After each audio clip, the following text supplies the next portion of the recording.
Bismillahirrahmanirrahim. Assalamualaikum warahmatullahi wabarakatuh. Innal hamdalillah nahmaduhu wa nasta'inuhu wa nastaghfiruh wa na'udzu billahi min syururi anfusina wa min sayyiati a'malina. May yahdihillahu fala mudhillalah wa man yudlil fala hadiyalah. Wa asyhadu an la ilaha illallah wa وأشهد أن لا إله إلا الله وحده لا شريك له وأشهد أن محمدا عبده ورسوله أما بعد. Alhamdulillahirabbil alamin. Puji syukur kita panjatkan kepada Allah Subhanahu wa taala atas berkat, rahmat dan hidayahnya kita dapat berkumpul di pagi hari ini pada acara webinar parenting pendidikan tauhid usia dini yang diselenggarakan oleh kelompok 5 KKN Putri STDI Imam Syafi'i Jember 2023.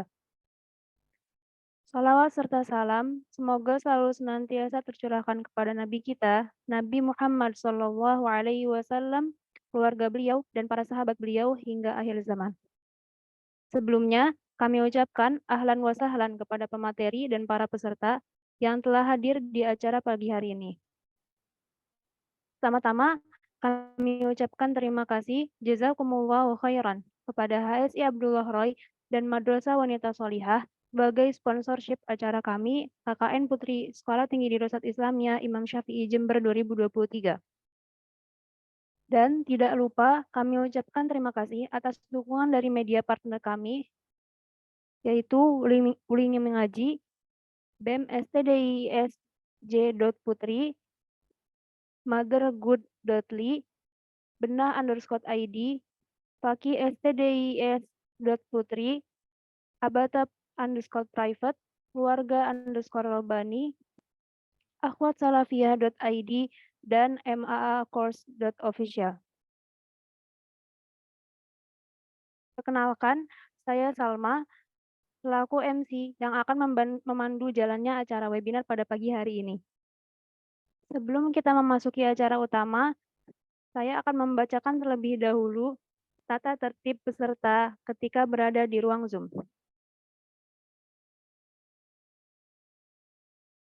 Yang pertama, seluruh peserta diharapkan meluruskan niatnya dalam menuntut ilmu, menyiapkan diri, adab dalam menuntut ilmu, dan alat tulis. Yang kedua, seluruh peserta wajib menggunakan nama asli. Yang ketiga, link Zoom insya Allah akan dibagikan pada pukul 7.55 dan peserta diharapkan memasuki Zoom sebelum acara dimulai. Yang keempat, peserta dilarang menyalakan kamera dan audio selama acara berlangsung. Yang kelima, sesi tanya jawab akan dibuka pada jam 9. Silakan mengajukan pertanyaan Anda melalui chat atau menekan tombol raise hand. Yang keenam, link absensi akan diberikan pada sesi kuis berhadiah dan akan ditutup sewaktu-waktu oleh panitia. Diharapkan peserta untuk mengisinya sebagai pendataan sertifikat webinar. Yang ketujuh, diharapkan para peserta untuk tidak meninggalkan grup WhatsApp terlebih dahulu sampai pembagian sertifikat. Baik, selanjutnya saya akan membacakan profil pemateri kita terlebih dahulu.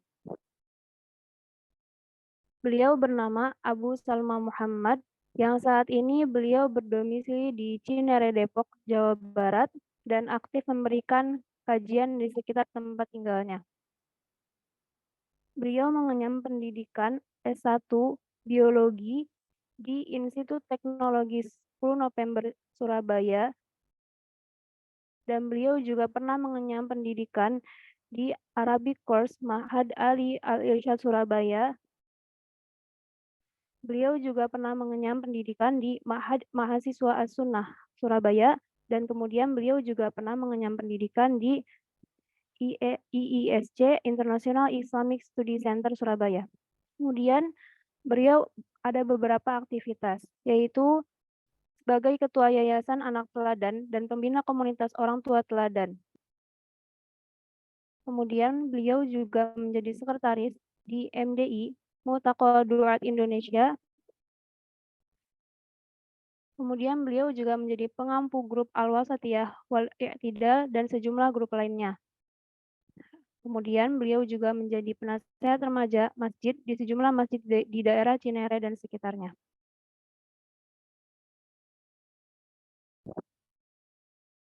Sebelumnya, saya ucapkan jazakumullahu khairan kepada pemateri kita yang telah menyempatkan hadir di acara webinar pagi ini. Untuk mempersingkat waktu, kepada beliau, waktu dan tempat kami persilahkan.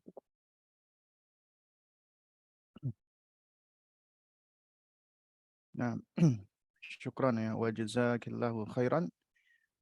Suara saya bisa didengar dengan jelas? Bisa, Ustaz?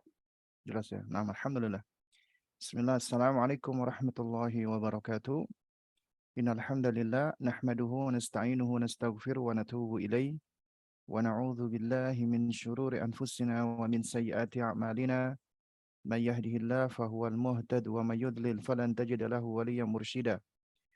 Asyhadu an la ilaha illallah wahdahu la syarika lah wa asyhadu anna Muhammadan abduhu wa rasuluh la nabiyya ba'dahu amma ba'd.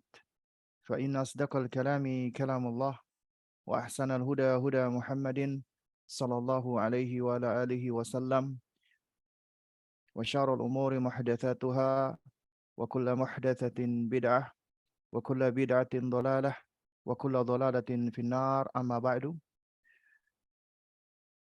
Ikhwatal kiram, ya para akhwat dan ikhwan rahimani wa rahimakumullah. Alhamdulillah, tidak ada sanjungan dan pujian yang sempurna melainkan hanyalah untuk Allah dan milik Allah semata. Dan Allah Subhanahu wa taala begitu banyak memberikan kenikmatan untuk kita. Di antara nikmat adalah nikmat iman, nikmat Islam, tauhid, taufik dan hidayah, sehingga kita dikumpulkan di pagi hari ini meskipun secara online atau secara virtual. Dan ini tentunya suatu hal yang patut untuk kita syukuri, karena dimanapun kita berada, kita diizinkan Allah untuk bisa belajar dengan adanya teknologi seperti ini. Dan ini adalah kehadiran saya yang ketiga di bulan ini ya, yang diselenggarakan oleh teman-teman dari STDI Putri Imam Syafi'i ya, dalam rangka untuk KKN ya. Jadi ini 3 pekan berturut-turut ya. Dan di kesempatan ini kita akan bicara tentang pendidikan tauhid untuk anak usia dini. Nah, bicara tentang pendidikan tauhid untuk anak usia dini, kita tahrirul mustalah dulu ini, melakukan pembatasan definisi agar ya kita tidak memiliki mispersepsi atau punya pandangan yang berbeda ya. Sehingga di antara metodologi ilmiah ketika kita membahas sesuatu adalah kita awali dengan pendefinisian dulu atau apa namanya, penegasan dari suatu definisi istilah. Dan di sini saya nggak akan bicara panjang lebar karena insya Allah ya, antum yang hadir di sini sudah banyak tahu ya, dan sudah beberapa kali mengikuti program-program yang berbicara tentang masalah pendidikan, pengasuhan atau parenting. Nah, kita bicara tentang pendidikan tauhid untuk anak usia dini. Maka apa sih pendidikan itu?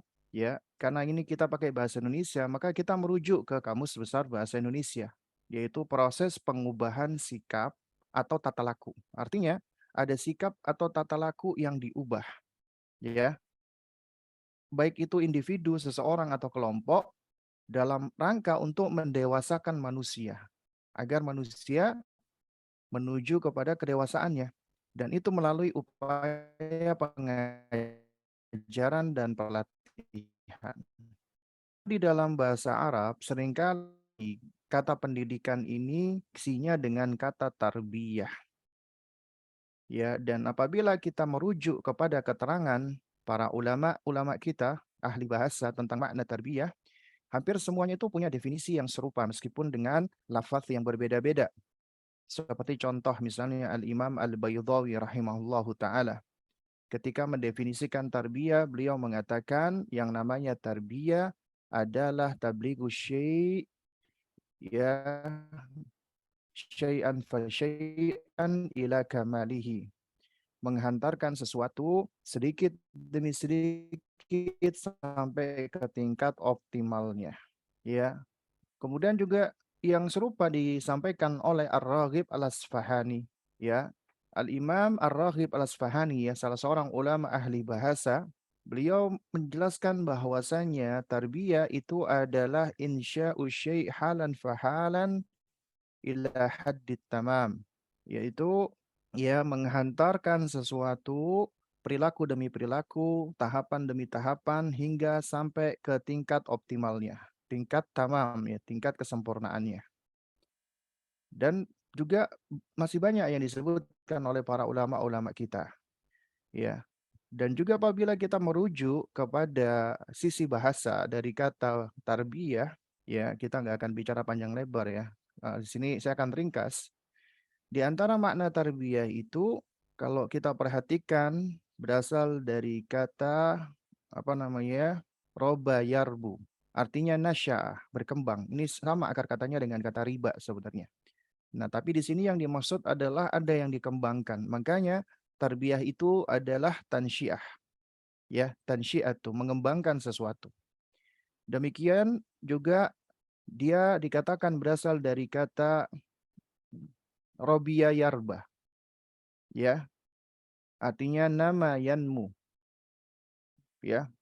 Makanya di dalam pendidikan itu ada yang namanya tanmiyah, menumbuhkan. Ada yang ditumbuhkan. Nah, kemudian juga dari kata apa, robba yarubbu. Nah, kata robba yarubbu ini maknanya lebih kompleks lagi. Bisa bermakna aslahahu, yaitu memperbaiki, qoma alaihi, artinya memimpin, ya, sasahu, ya, artinya mengurusi, dan seterusnya, ya. Nah, jadi ternyata dari kata tarbiyah, apabila kita lihat di dalam bahasa Arab, itu Masya Allah ternyata jika ditilik dari asal katanya, itu memiliki makna yang tampak berbeda-beda tapi saling menguatkan dan saling melengkapi. Dan inilah yang ini menunjukkan betapa kuatnya bahasa Arab itu.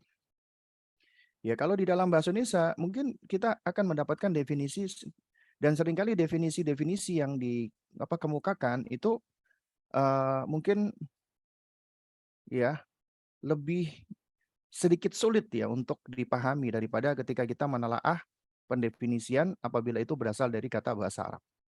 Nah, jadi ala kulihal yang namanya pendidikan itu adalah suatu proses yang di dalamnya ya itu ada tahapan-tahapan yang harus dilalui dalam rangka untuk menghantarkan sesuatu, dalam hal ini anak kita, menuju kepada tingkat optimalnya, menuju kepada tingkat dewasanya. Dan tujuannya tidak lain dan tidak bukan adalah untuk apa? Pendidikan itu untuk mempersiapkan anak-anak kita agar mereka ready, siap menjadi hamba Allah seutuhnya yang mentauhidkan Allah. Kemudian pendidikan tauhid. Apa itu tauhid? Ya, kalau kita ngomong tauhid, ya ini juga bahasanya cukup panjang ya. Namun ringkasnya secara bahasa, tauhid itu masdar dari kata wahada yuwahidu. Ya, artinya menjadikan satu. Nah, secara ringkas, ya, makna tauhid itu adalah ifradullah ta'ala bima yakhtassu bihi, yaitu menunggalkan atau mengesahkan Allah Subhanahu wa taala di dalam hal-hal yang menjadi kekhususan bagi Allah Subhanahu wa taala. Yaitu adalah suatu hal yang khusus, yang istimewa yang Allah miliki, dan kita mengesahkan hal itu hanya kepadanya. Itulah tauhid. Ya, baik itu tauhid di dalam rububiyahnya, uluhiyahnya, dan asma wa sifatnya. Nah, kemudian baru kita masuk ke pembahasan karena kita batasi ya materi kita adalah pendidikan tauhid pada anak usia dini. Siapa anak usia dini itu? Kalau kita perhatikan banyak sekali ya pengklasifikasian yang dilakukan oleh manusia dan para ahli, ya. Ada yang mengatakan ya 0 sampai 6, ada yang mengatakan 0 sampai 8 tahun ya. Namun kita di sini mengacu kepada isyarat-isyarat yang ada di dalam hadis Nabi SAW dan juga kemukakan oleh ulama-ulama kita, ya, Yaitu ketika Nabi SAW mengatakan, Muru auladakum bis salati wahum abna'us sab'in. Perintahkanlah anakmu untuk salat di usia 7 tahun. Usia 7 tahun itu adalah usia yang dikategorikan anak sudah mengalami fase tamyiz. Idealnya sudah mengalami fase tamyiz, meskipun ada yang lebih cepat, ada yang lebih lambat. Dan usia di bawah tahun itulah yang dikatakan sebagai usia tufulah, usia kanak-kanak ya. Kalau kita ambil dari istilahnya Ibnu Hajar al-Asqalani di dalam Fathil Bari, ini termasuk usia gulam. Nah, jadi yang kita masuk dengan usia dini adalah usia di bawah 7 tahun. Atau kita sebut dengan usia prasekolah. Ya. Nah, karena di usia ini umumnya anak-anak masih belum mengalami tamyiz ya. Jadi mereka masih berproses menuju kepada fase tamyiznya. Dan inilah yang kita maksud dengan anak-anak usia dini, yaitu bagaimana kita mendidik mereka di fase 0 sampai 7 tahun. Terutama berkaitan dengan tauhid. Dan ini adalah fase baro'ah, fase di mana anak-anak itu masih dalam keadaan terlepas dari segala bentuk taklif. Mereka belum berdosa, mereka belum mendapatkan kewajiban dan seterusnya. Tapi Allah titipkan kepada kita agar bisa kita didik dan kita persiapkan. Agar mereka ready, siap menuju ke fase berikutnya. Ketika kita mendidik anak usia dini, itu sebenarnya kita sedang mempersiapkan mereka untuk menuju ke usia mumayyiz. Agar mereka siap menjadi mumayyiz. Ketika sudah mumayyiz, kita sedang mempersiapkan mereka agar mereka siap menuju ke usia baliknya. Ya, jadi kita ikuti langkah demi langkahnya. Nah, Toib, kita tahu ya bahwasanya apa sih tujuan Allah menciptakan kita manusia? Ya, ketika kita ditanya, ya alhamdulillah kita semua bisa menjawab ya. Dan seringkali kita langsung mengatakan untuk beribadah kepada Allah. Dan seringkali kita mungkin terlupakan untuk menyebutkan tujuan Allah menciptakan kita ya adalah mengenal Allah, ya, adalah ma'rifatuhu. Ini sesuatu yang udah Allah tanamkan di dalam fitrah kita. Nanti kita akan bahas. Jadi tujuan Allah menciptakan kita itu dua sebenarnya. Mengenal Allah dan beribadah hanya kepadanya. Karena bagaimana kita bisa beribadah sementara yang kita ibadahi tidak kita kenali. Karenanya sebelum kita ibadah harus ada ilmunya, yaitu mengenali Allah Subhanahu wa taala. Karena itulah para ulama itu secara asal membagi tauhid menjadi dua, yaitu tauhidul ilmi wal ma'rifah wal itsbat, ya, yang isinya adalah rububiyah dan asma wa sifat.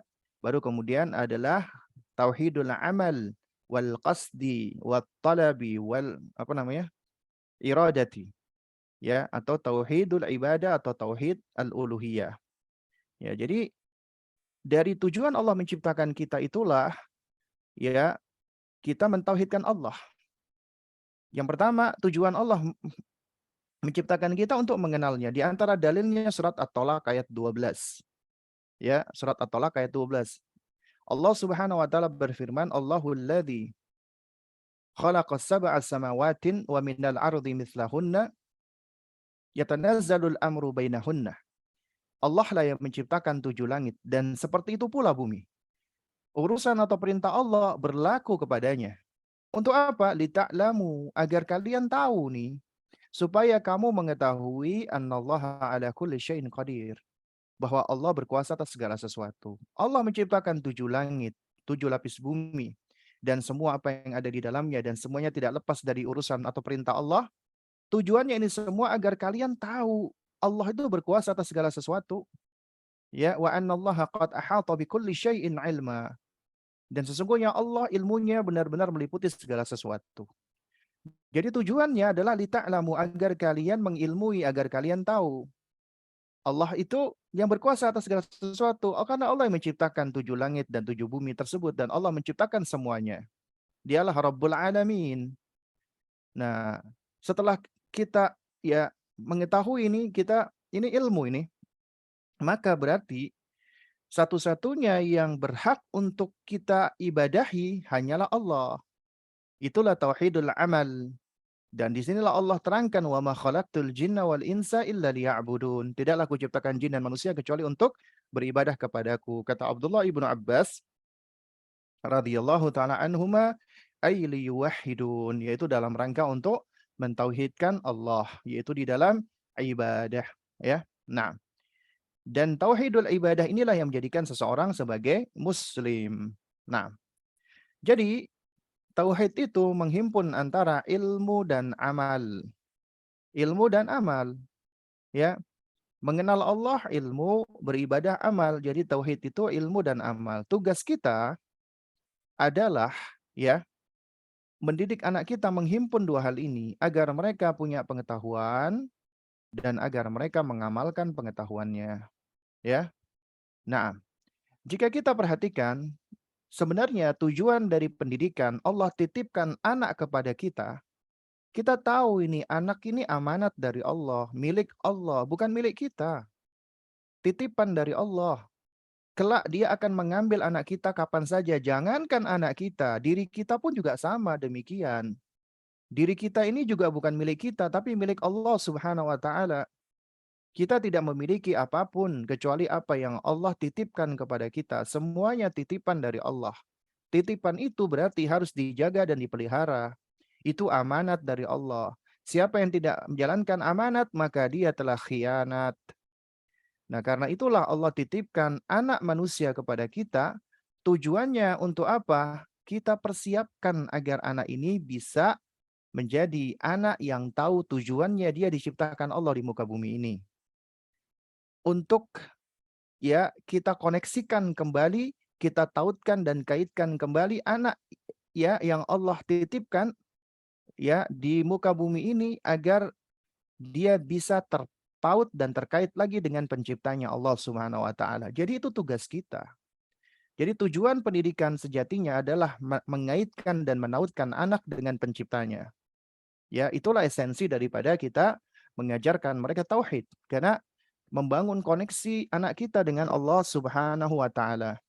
Karena kita menunaikan haknya Allah yang tertinggi. Apa yang kita tautkan kepada Allah? Yaitu pertama hatinya anak. Ya, dengan cara kita jaga fitrahnya, kita tumbuhkan imannya, kita didik dengan muraqabatullah, dengan bertawakal, dengan bersyukur, agar dia menjadi hamba-hamba Allah yang senantiasa, ya, memiliki fitrah yang lurus, iman yang subur, selalu merasa diawasi Allah, selalu bergantung kepada Allah, selalu bersyukur kepada Allah Subhanahu wa Ta'ala. Kemudian Allah berikan, ya, adawat li ta'allum, instrumen untuk belajar. Nah, nanti kita akan bahas di slide berikutnya untuk detailnya, ya. Allah berikan kepada anak kita adalah as-sam'u, pendengaran.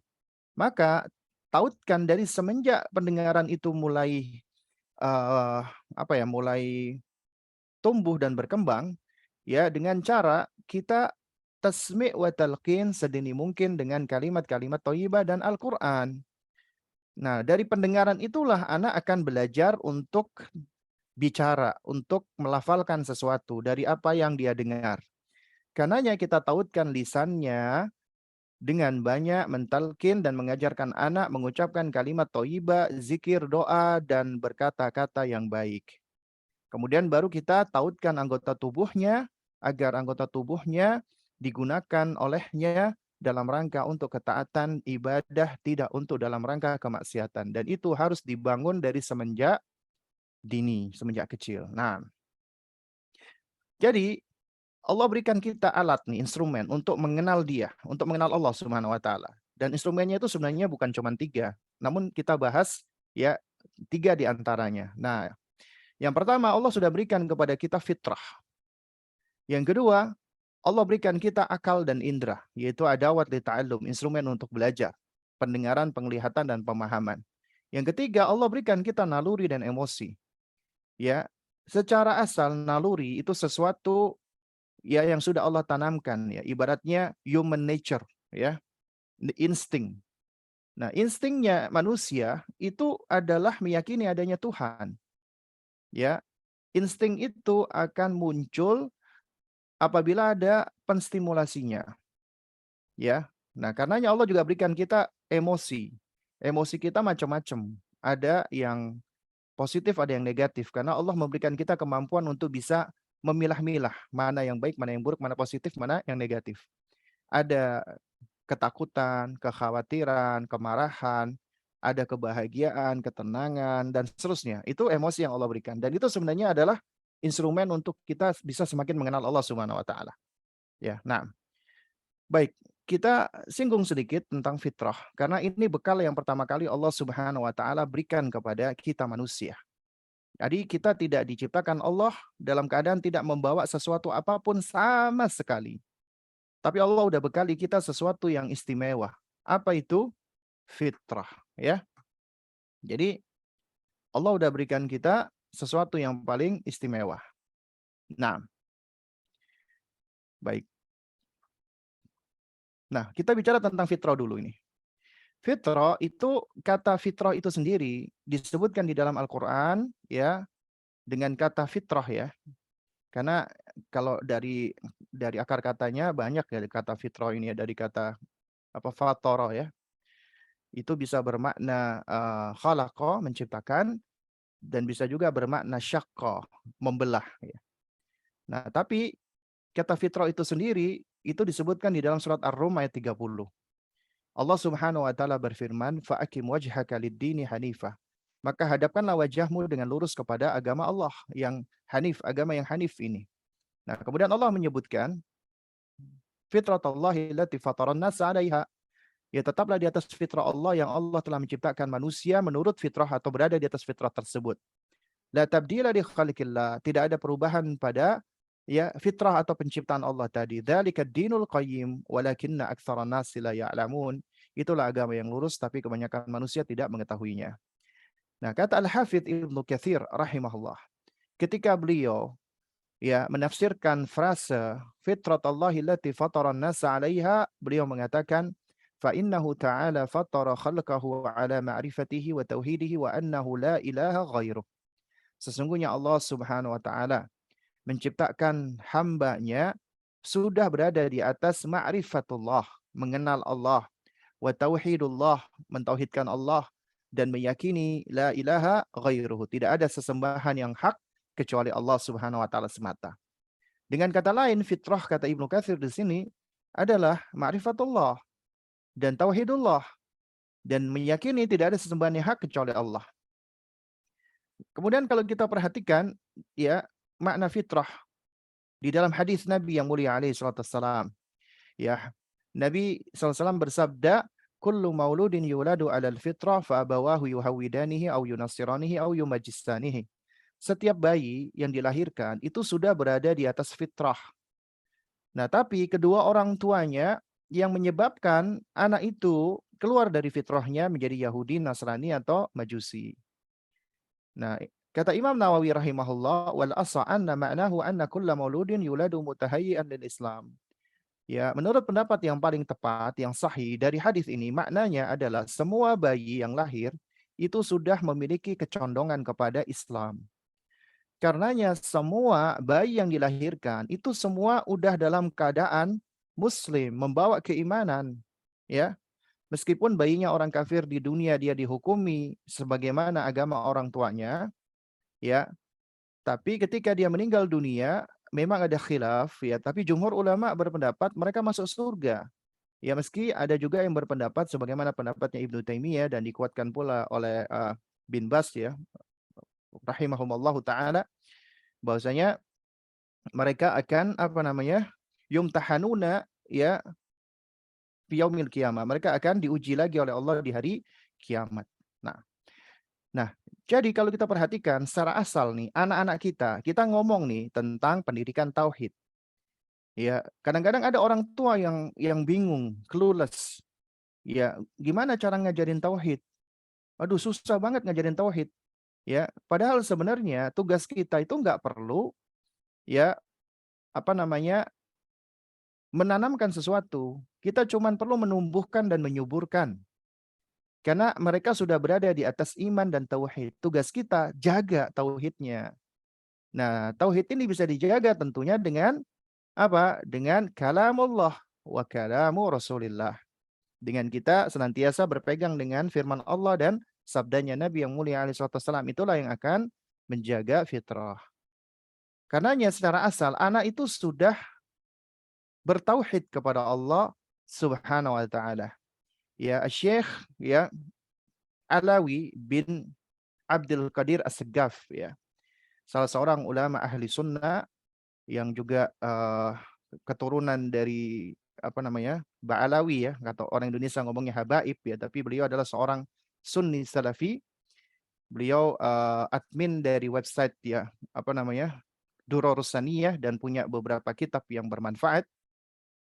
Beliau mengatakan bahwasanya khalaqal khaliqa ala qabulil islami wa tahayyu' li tauhidi au hiyal islamu wad dinul qayyim.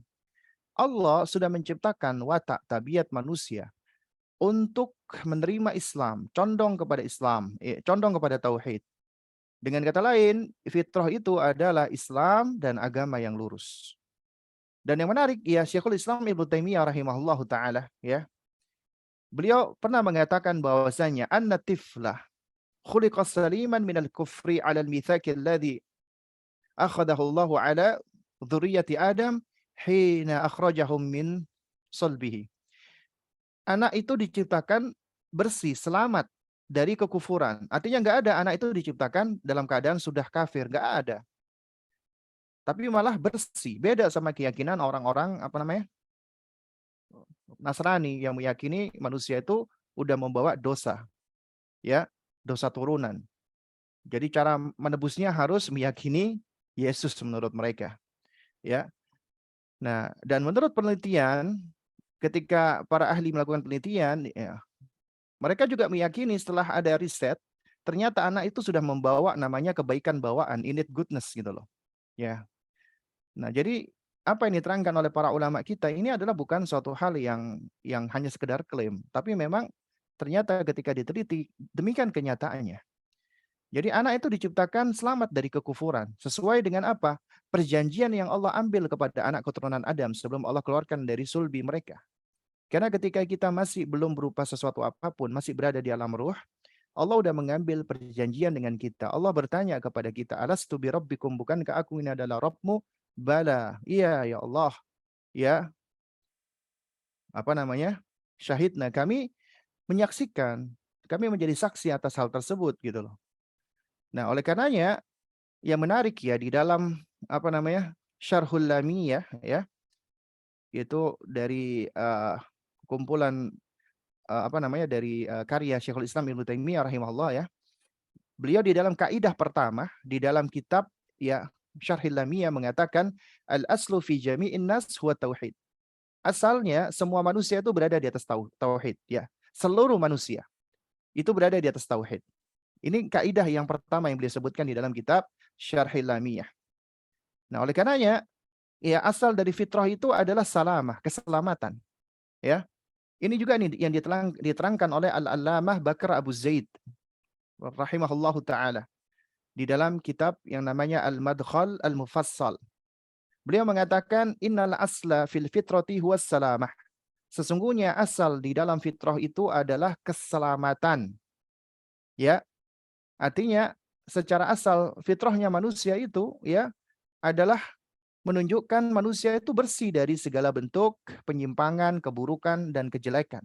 Karena yang nggak ada, ya, sebagaimana yang diklaim ada kejahatan-kejahatan karena genetik, karena apa, hereditas. Oh, karena orang tuanya jahat, orang tuanya apa, pembegal, orang tuanya pembunuh, maka anaknya juga sama demikian. Itu sebenarnya, ya, dengan konsep fitrah kita tidak meyakini hal itu. Karena keburukan itu berasal dari luar. Sebagaimana kata Syekh Bakar Abu Zaid, wal inhirafu toriun 'alaiha.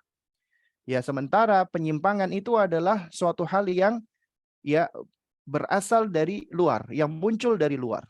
Wa annal asla fil badani huwa siha wal maradu aridul lahu. Ya. Nah, sebagaimana tubuh manusia asalnya itu sehat. Kita itu asalnya tubuh kita sehat. Nah, adapun adanya penyakit itu karena faktor yang muncul dari luar. Karena ada virus atau ada makanan yang kita makan atau ada sesuatu, intinya asalnya kita itu berada di dalam kesehatan. Penyakit itu muncul karena sebab faktor dari eksternal. Nah, dan fitrah itu adalah bawaan, ya, yang sudah membawa keislaman seseorang, ya. Kalau orang barat ngomongnya human nature, ya. Nah, tapi sebenarnya ini sesuatu yang udah Allah tanamkan. Ya. Nah, ini sebagaimana yang dikatakan oleh apa namanya? Syekhul Islam Ibnu Taimiyah rahimahullahu taala, beliau mengatakan al-fitratu hiya khalqul khaliqati ala qabulil Islam wa tahayyu'i li tauhidillah wa idrakil haqq. Fitrah itu adalah sifat bawaan yang berada di atas penerimaan terhadap Islam dan kecondongan kepada tauhid dan apa namanya? Idrakil haqq, ya, kemampuan untuk memahami kebenaran. Ya. Ya, jadi fitrah itu udah menjadi bawaan yang di dalam fitrah itu udah ada kecondongan untuk menerima Islam, tauhid dan memahami al-haq, ya, apa kebenaran. Nah, karenanya Ibnu Taimiyah rahimahullah mengatakan wal fitratu sawiyatu tahdil abda ila usuli tauhid wal imani duna istidlalin au burhanin. Fitrah yang lurus itu menghantarkan hamba kepada pokok-pokok tauhid dan keimanan tanpa perlu istidlal atau burhan atau argumentasi yang nyata. Artinya, ya, dengan fitrah saja seseorang itu sudah memiliki pokok tauhid dan iman tanpa perlu cari dalil, tanpa perlu cari argumentasi. Artinya secara asal di dalam diri manusia itu fitrah itu sudah apa? Sudah memiliki pokok-pokok tauhid dan pokok-pokok keimanan, ya.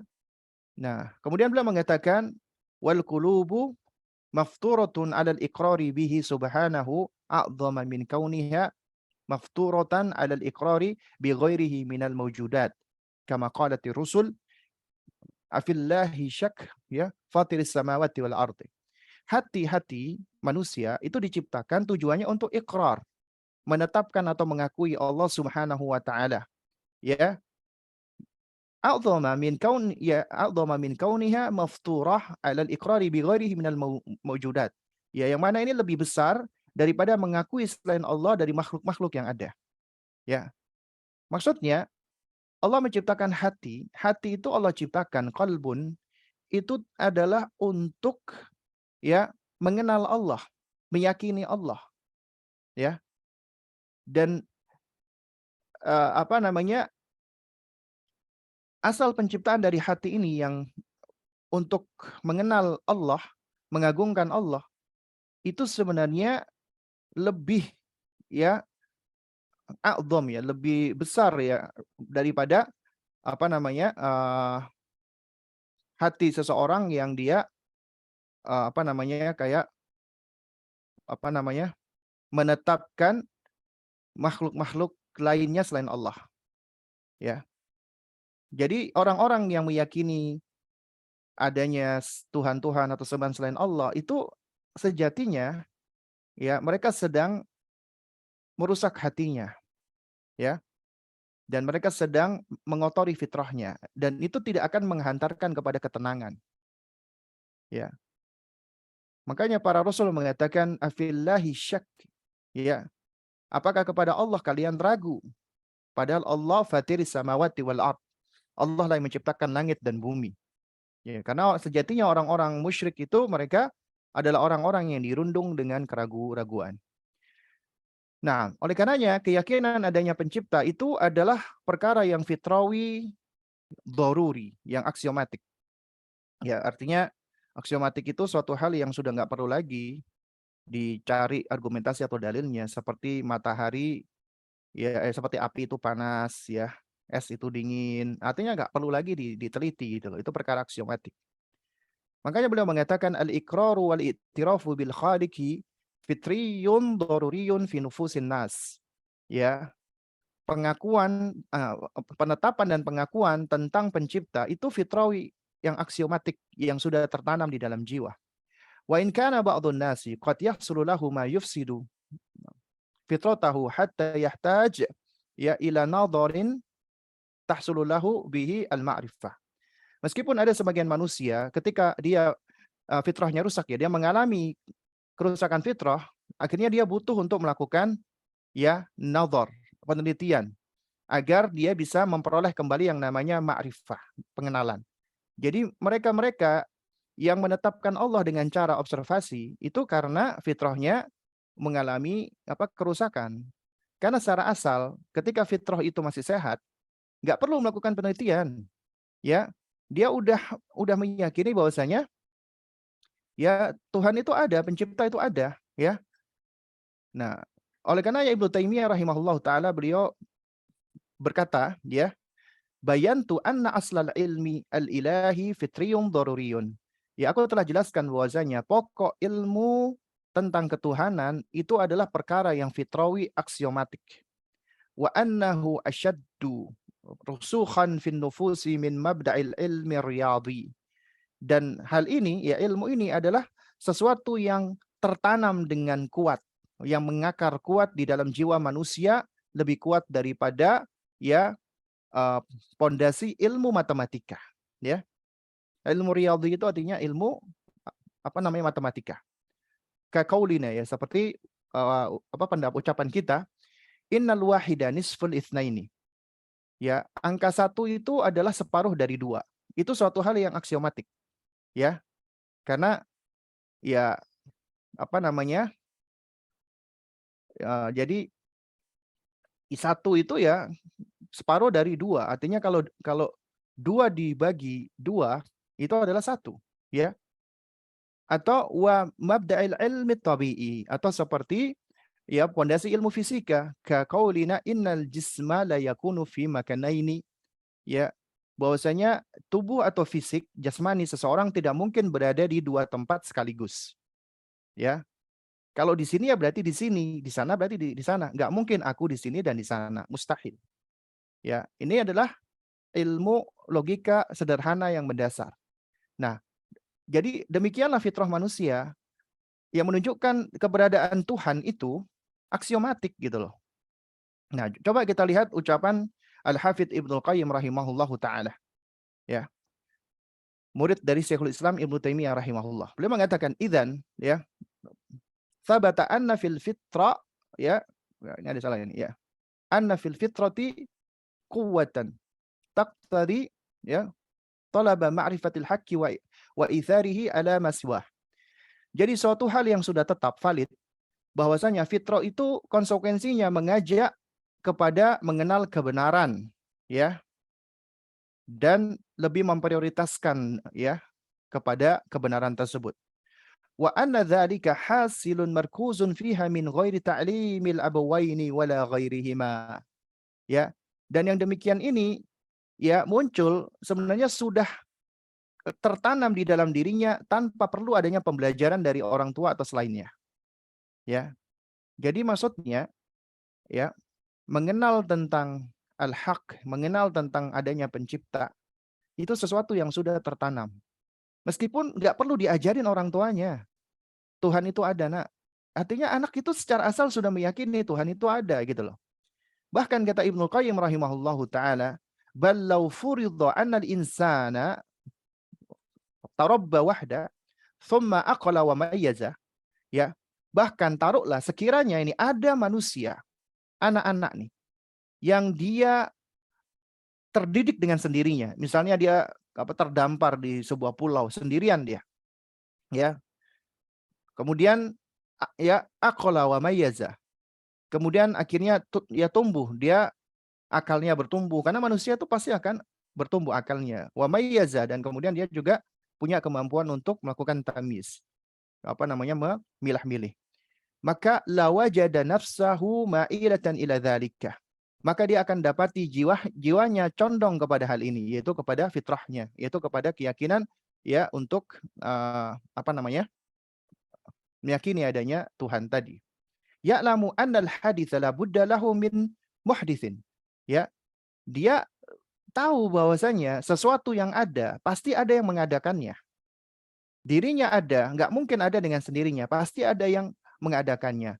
Pulau di sekelilingnya nggak mungkin ada dengan sendirinya, pasti ada yang menciptakannya. Itu sudah menjadi logika mendasar manusia, ya. Nah, oleh karenanya di sini kata Ibnu Qayyim ini menarik ya.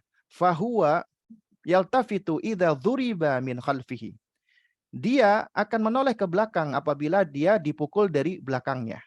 Kenapa? Li ilmihi anna tilka dzarbata la budda laha min dharibin. Karena dia tahu pukulan itu nggak mungkin terjadi dengan sendirinya, pasti ada yang mukul gitu loh. Itu suatu hal yang bersifat fitrawi. Jadi adanya sesuatu pasti adanya sebab yang menjadikan sesuatu itu ada. Ya. Dan ini sesuatu yang udah ditanamkan Allah. Dan ini yang diterangkan oleh Ibnu Qayyim dan gurunya ya, Syekhul Islam Ibnu Taimiyah dan juga ulama-ulama lainnya, itu menunjukkan bahwasanya apabila nih manusia mereka tinggal sendiri, tidak dipengaruhi oleh ajaran-ajaran atau keyakinan-keyakinan dari kakek moyang atau nenek moyangnya, ya, dan juga dia uh, apa namanya, tidak dipengaruhi oleh orang-orang lainnya, maka di dalam dirinya dia akan ada kecondongan untuk mencari ketenangan, ya, dan secara secara ini ya, secara alami dia akan meyakini semuanya ini ada karena pasti ada penciptanya. Dan sang pencipta ini adalah pasti ya yang sangat hebat dan dia berusaha untuk apa namanya? Untuk bisa mendekati sang pencipta tersebut. Itu adalah asal fitrah. Karenanya ya, di sini kita bisa mengambil pelajaran Anda sebagai orang tua ketika mendidik anak Anda, itu sebenarnya Anda cukup hanya menjaga fitrahnya dan menstimulasinya, ya, dan memeliharanya. Jangan merusaknya, ya. Nah, oleh karena itulah yang paling banyak merusak anak-anak itu karena orang tua. Ingat, anak itu ya, dia tidak akan menjadi sesuatu yang tidak dia saksikan, ya. Dia tidak akan menjadi sesuatu yang tidak dia saksikan.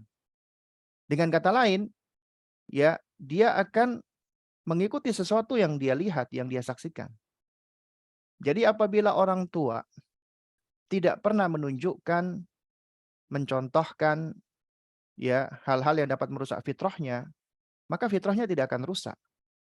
Oleh karenanya yang namanya pendidikan itu sejatinya ya pondasinya adalah dengan cara memberikan contoh pengaruh karena manusia satu dengan yang lainnya itu saling memberikan pengaruh. Nah, kita lanjutkan sedikit ya. Oh, ini sudah jam 8.46 ini. Kita tahu kalau tadi manusia Allah udah bekali fitrah, tapi secara ilmu pengetahuan manusia itu bodoh, jahil. Sebagaimana dalam surat An-Nahl 78, wallahu akhrajakum min butuni ummahatikum la ta'lamuna syai'ah. Allah keluarkan kamu dari rahim ibu kamu dalam keadaan tidak punya ilmu sedikit pun. Kita nggak punya ilmu. Tapi Allah Maha Baik, Allah berikan kita instrumen. Ya. Wa ja'ala lakumus sam'a. Allah berikan kepadamu pendengaran, wal absar, penglihatan, wal afida, pemahaman. La'allakum tashkurun, agar kamu bersyukur kepada Allah.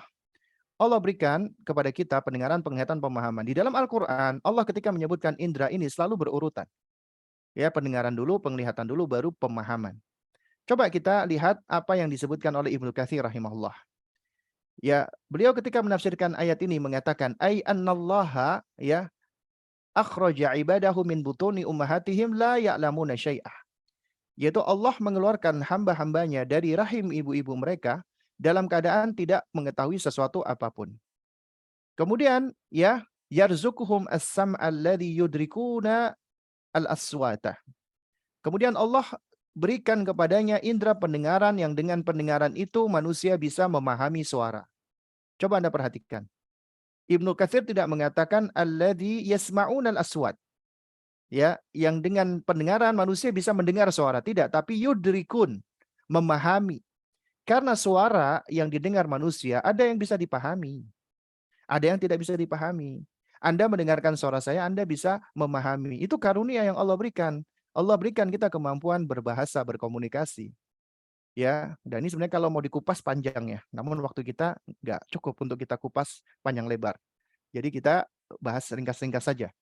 Kemudian wal absar, penglihatan.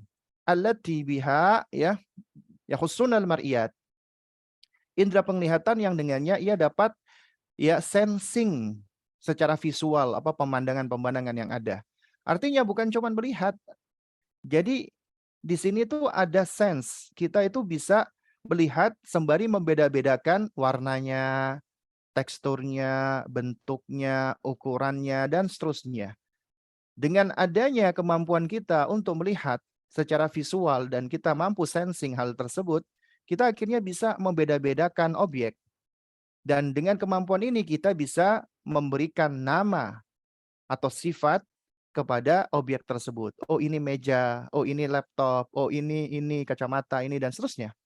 Ya. Karena tiap-tiap objek itu punya bentuk, ukuran, ya, warna dan seterusnya ya secara visual itu yang unik dan berbeda-beda. Allah berikan kemampuan tersebut. Dan ini Allah berikan kepada anak kita. Tugas kita adalah menstimulasi ini semua. Baru kemudian yang berkembang belakangan adalah kognisi, akal. Kata Ibnu Katsir, wal afidatu wahiyal uqul, yaitu indera pemahaman, yaitu akal, allati yumayyizu biha bainal asya' dhariha wa nafi'iha. Ya, yang mana dengan hal ini manusia dapat memilah-milah mana yang bermanfaat dan mana yang berbahaya. Nah, kemudian kata Ibnu Katsir rahimahullahu taala, ya wa hadhil quwa wal hawas, ya, apa namanya? Dan potensi kekuatan dan indera ini, ya, itu apa namanya? Tahsulul lil insani ala tadriji qalilan qalilan. Ya, itu diperoleh oleh manusia secara berangsur-angsur, sedikit demi sedikit, bertahap, ya. Nah, kullama kabira ya zida fi sam'ihi wa basarihi wa aqlihi hatta yablugha asyuddah. Setiap kali manusia itu semakin besar, semakin dewasa, maka semakin bertambah pula kemampuan indera pendengaran, penglihatan dan pemahamannya sampai dia pun mencapai kedewasaannya. Kemudian apa tujuannya? Wa inna ma ja'ala ta'ala hadhihi fil insani liyatamakkanu biha min ibadati rabbih ta'ala. Allah Subhanahu wa taala berikan ini, jadikan ini kepada manusia tujuannya untuk apa? Mengukuhkan mereka, ya, menguatkan mereka di dalam beribadah kepada Allah. Jadi tujuannya Allah berikan pendengaran, penglihatan dan pemahaman untuk beribadah kepadanya, ya. Fayasta'inu bikulli jariha ya wa udwin wa quwwatin ala ta'ati maulah. Dan untuk mensupport anggota tubuh, fisik dan kekuatannya agar menaati sang penciptanya. Itu tujuannya. Makanya Allah akhiri dengan la'allakum tashkurun. Apakah kalian mau bersyukur kepada Allah Subhanahu wa taala? Jadi kalau kita perhatikan fase perkembangan indera, ini sebagai pendekatan kita untuk mendidik mereka, ya 0 sampai 2 tahun, sibian, bayi, itu pendengaran. Maka kita banyak tasmi', talqin, kalimat thayyibah, kalimat tauhid, ya tahlil, takbir, tasbih, Al-Quran, doa dan seterusnya. Kemudian usia gulam 2 sampai 7 tahun, itu pendengarannya sudah lebih baik, penglihatannya juga sudah semakin berkembang, maka berikanlah contoh, teladan. Ya what they see, they learn, apa yang mereka perhatikan, mereka pelajari. Kemudian masuk ke usia 7 tahun ke atas, mereka sudah memiliki kemampuan tamyiz, mumayyiz, ya yafi' sampai 10 tahun. Baru kemudian masuk 10 tahun sampai 15 atau balik, ya hazawar. Nah, ini adalah fase yang harus kita pahami. Nah, 0 sampai 7 tahun itulah fase, ya, yang krusial. Ibaratnya kita membangun, maka yang kita bangun adalah pondasi. Nah, jadi apa yang kita lakukan? Yang kita lakukan diantaranya adalah kenalkan anak dengan Allah, ya. Di antaranya kita tahu ya kalau kita belajar tentang misalnya bukunya Syekhul Islam Muhammad bin Abdul Wahab rahimahullah tentang apa namanya? Ta'limus Sibyan at-Tauhid, mengajarkan anak-anak tauhid. Nah, di situ dengan tanya jawab. Di antaranya bima arafta rabbaka, dengan cara apa engkau mengenal Rabbmu, ya. Nah, jadi kita bisa tahu adanya pencipta kita dengan apa? Itu dengan apa? Dengan bimakhluqatihi wa ayatihi, dengan makhluk-makhluknya dan tanda-tandanya. Ya, dengan tanda-tandanya dan makhluk-makhluk atau ciptaannya, dan kita termasuk ciptaannya. Dan yang paling dekat dengan diri kita adalah diri kita sendiri. Karenanya kenalkan anak kita dengan dirinya. Ya, ini contoh saja. Berarti kita perlu mengenalkan anak dengan dirinya sendiri, ya. Nah, misalnya contoh nih, anak kita ya. Kita ajarkan aku punya mata, telinga, hidung, mulut, ya. Dengan telinga aku bisa mendengar, dengan mendengar aku bisa membedakan suara. Ini suara pelan, ini suara kenceng, ini suara laki-laki, ini suara perempuan, ini suara manusia, ini suara hewan. Dan yang lebih baik lagi, aku bisa memahami suara. Ya, suara yang sampai aku bisa pahami, aku bisa ngerti. Ternyata aku diberikan kemampuan idrok untuk memahami suara. Kemudian Allah berikan aku mata, dengan mata aku bisa melihat. Bukan hanya hitam putih, aku bisa melihat berbagai macam warna yang ada. Langit yang biru, kemudian daun-daun yang hijau, kemudian tanah yang coklat, yang gelap. Kemudian aku juga bisa melihat ukuran-ukuran yang berbeda-beda, tekstur, bentuk. Kemudian kita menstimulasi mereka dengan warna, dengan bentuk, dengan tekstur, dengan ukuran. Ini untuk menstimulasi apa? Kognisinya. Kemudian Allah berikan aku hidung. Dengan hidung aku bisa menghidu. Aku bisa menghirup, aku bisa mencium dan membedakan aroma-aroma yang ada. Ada bau asam, bau kecut, bau harum, bau busuk dan seterusnya. Allah berikan, ya. Kemudian Allah berikan aku mulut. Ya, mulutku ada bibir, ada gigi, ada lidah. Dengan mulut aku bisa bicara, ya. Dengan aku punya lidah aku bisa ya ngomong. Kemudian aku bisa taste, ya, bisa merasakan mana yang pahit, mana yang manis. Itu kita ajarkan pelan-pelan dari hal ini. Kemudian kita ajarkan tangannya, kakinya. Itu semua kita katakan adalah ya ciptaan Allah. Ajarkan rububiyah. Rububiyah itu berarti ya Allah lah yang menciptakan. Karena Allah yang menciptakan, Allah yang Malik memiliki dan menguasai, dan Allah mudabbir, Allah yang mengatur semuanya. Tujuannya apa kita ajarkan ini semua? Sebenarnya adalah untuk melahirkan syukur, ya, syukur kepada Allah Subhanahu wa taala. Baru kemudian kenalkan anak melalui ciptaan. Yang paling dekat ya dari manusia orang tuanya.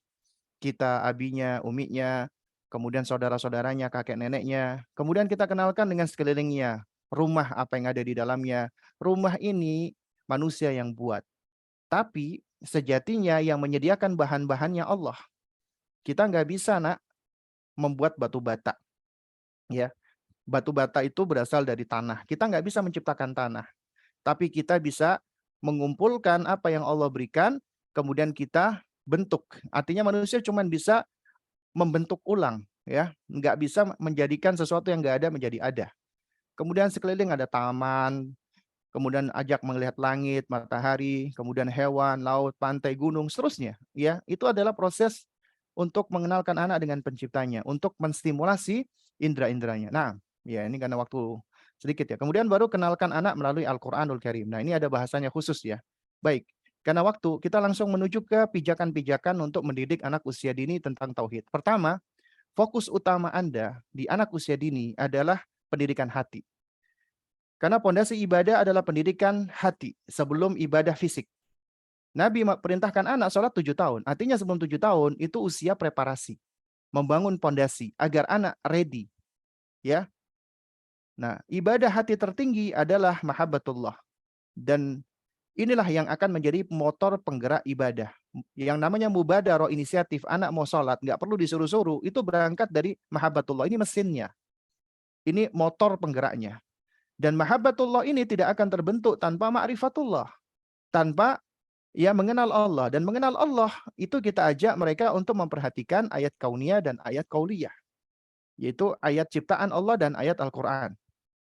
Kemudian yang kedua, pijakan kedua, kenali muyulul atfal.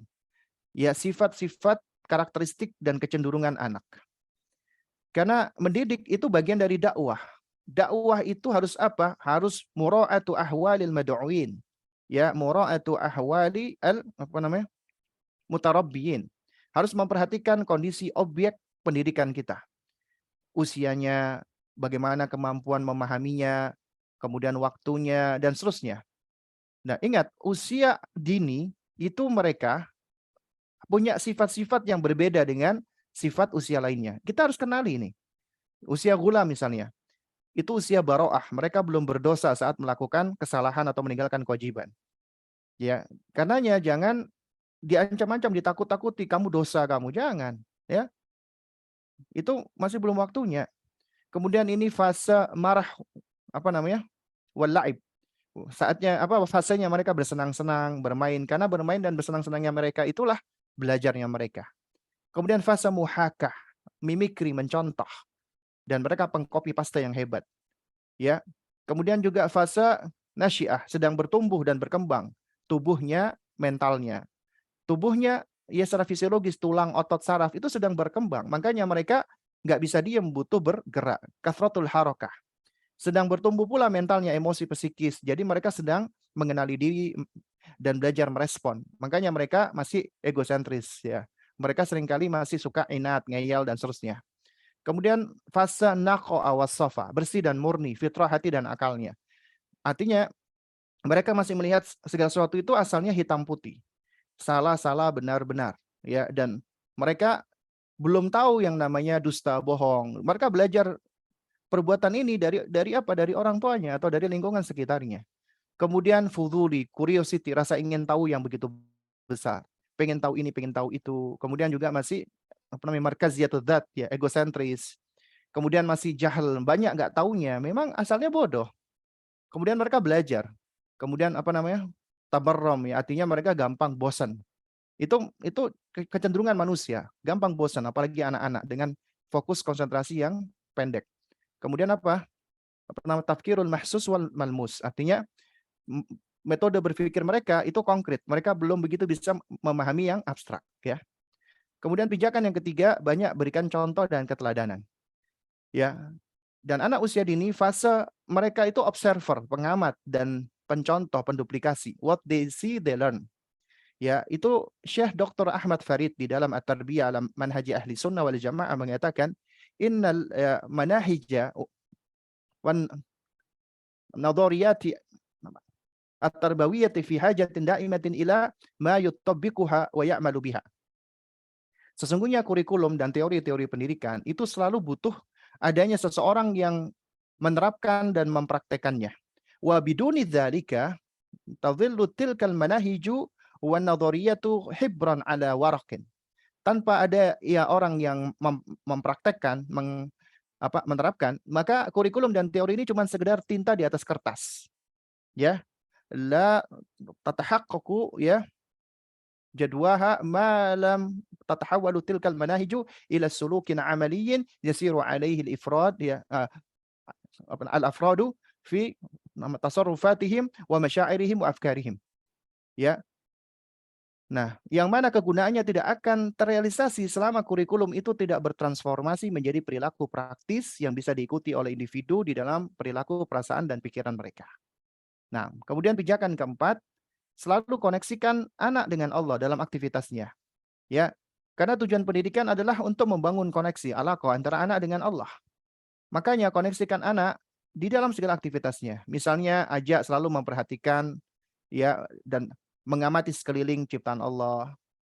Nak, lihat nak ya pohon itu nak, Masya Allah nak, pohon ini itu Allah yang menciptakan pohon. Kita jelaskan fakta-fakta misalnya secara saintifik. Kemudian banyak memperdengarkan zikrullah, kalimat thayyibah. Kemudian hiwar, ngobrol-ngobrol tentang keimanan, tanya jawab keimanan. Kemudian kita juga berkisah, cari kisah-kisah. Ya, kemudian kita biasakan mereka untuk banyak berdoa dan beristi'anah kepada Allah Subhanahu wa taala ya. Ini sebenarnya itu memang banyak contoh yang bisa kita bahas ya, tapi karena waktu sekali lagi ya, sebab kita sampai jam 9 ini udah lewat ya. Kita lanjutkan sedikit lagi. Kemudian membangun imaji positif anak kepada Allah ya.